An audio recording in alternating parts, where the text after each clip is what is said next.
Man, what a finish to that game. That was stressful. Really, really stressful. And we all know how much we needed to win that after Man City dropping points earlier today. It would have been gutting, absolutely gutting, had we not won after Man City dropped points. Because when Man City drop points, it's a special occasion. You've got to take advantage. And goddamn, a 2-0 up at half time, I thought it was an absolute given. I would have put my house on it that Arsenal were just going to get an easy win. I thought we'd keep a usual clean sheet. But my God, that changed. And that's the thing, it's like the whole boxing saying, everyone's got a plan until you get punched in the face. It's the same with football. You've got a plan until a goal goes in. And goals change games, they change momentum. And that just threw a massive spanner in the works. So soon after half-time, Leicester scoring. And the way they scored as well, to be fair, it was a well-worked free kick. A very good set piece from them with the sort of fake and made our line drop a bit deeper. But then a deflection as well. They got their luck. But you know what? They were so much better in the second half than the first half. I could really see why they've been struggling in the league.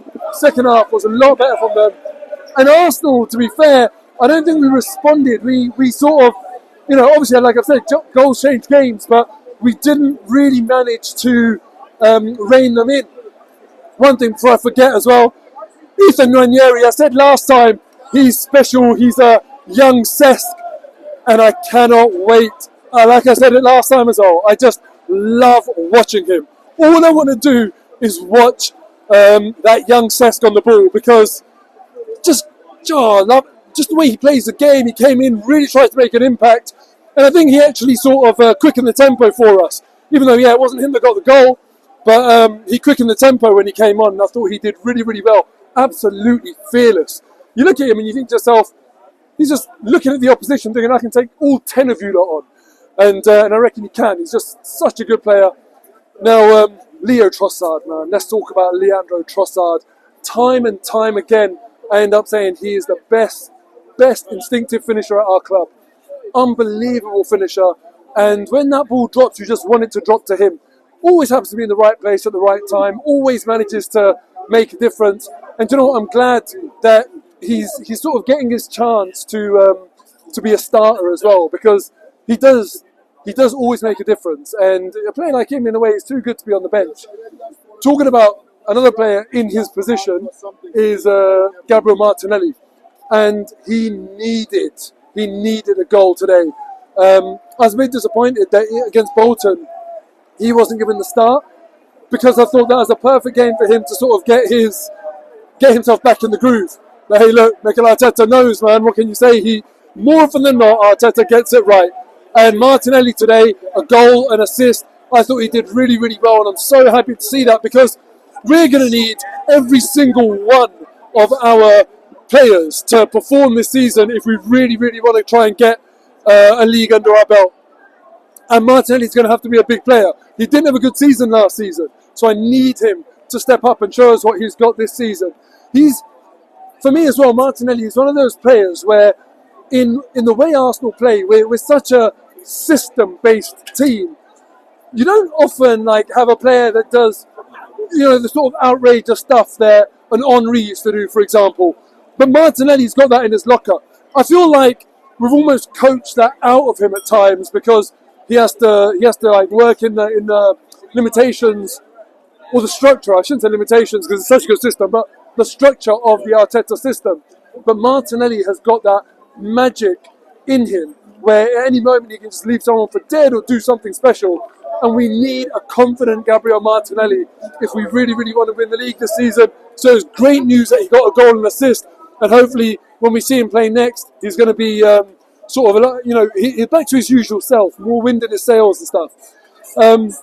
We missed Odegaard today, I have to say that, because Bukayo Saka, his game changed today, where he was doing what he usually does, but not as much of it. And at times I felt like he was dropping and doing a bit more of the Odegaard role. So often he was, in fact for the first goal, he was one that set the ball down the line. And lovely cutback and goal. But that's typically, it would have been Odegaard setting Saka off down the line and Saka cutting it back. So it's almost like, at times, Odegaard, we all know how good he is. He won't get the assist, he'll get the pre-assist. And that was exactly Saka today. But it took away from his game a little bit. And I've always felt like Odegaard is really, really hard for Arsenal to replace. We don't really have anyone like him in our team. But thank God we did not. That's not the talking point from the game today. I would have hated it if we were talking about the fact that because we didn't have Martin Odegaard, we weren't able to capitalise on Man City. It's huge today that we won this game, but let's not forget it's happened before. Leaving it very, very late against Leicester, thinking this game, we've won this game, and the manner in which we win it, thinking it will give us the impetus to go and win the league. Obviously, you all know the one that I'm talking about, Welbeck, but that was much, much later in the league. This is so early on in the league, but it's weird. It still feels quite difficult to not talk about the title race. I feel like we all know, it does feel premature, but we all know that that's the expectation at this club. That's the expectation for Arsenal this season, that we want to win the league.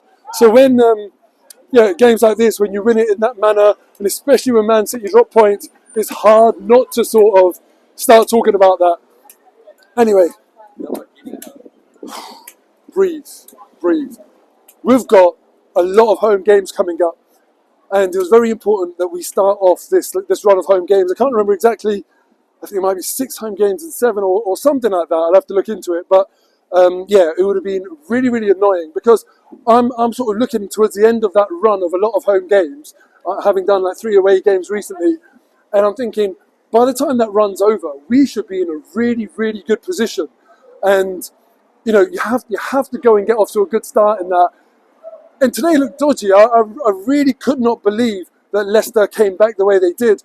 I heard before the game that there was no, in terms of how they price these things up with bookmakers, there was no team with shorter odds of not winning in English football. The bookies whose job it is to make sure they price it up well, they said they were basically saying that the best chance if you want to put your money on a team winning the game today is on Arsenal in the entire English pyramid. That's amazing. And then for Leicester to come back and do what they did from 2-0 down shows how much of a shock it would have been. And all of the talk would have been about Arsenal can't handle the pressure and all this sort of stuff with Man City dropping points. So now look at it from Man City's point of view, right? First, they play Arsenal, and they're celebrating a draw. Let's not forget that. They didn't beat us. It might feel like that, the way they were celebrating, but they didn't beat us. And then on top of that, Rodri gets injured, and they've drawn a few games now. They're doing the Champions League. They drew against Arsenal. They drew today. It's almost like I'm not going to say crisis, but it's not a feel good at Man City right now. And today it feels very, very good for Arsenal. We need to ride this momentum, smash it in all of these home games that we've got coming up, and let's see where we are after that. Up the Arsenal.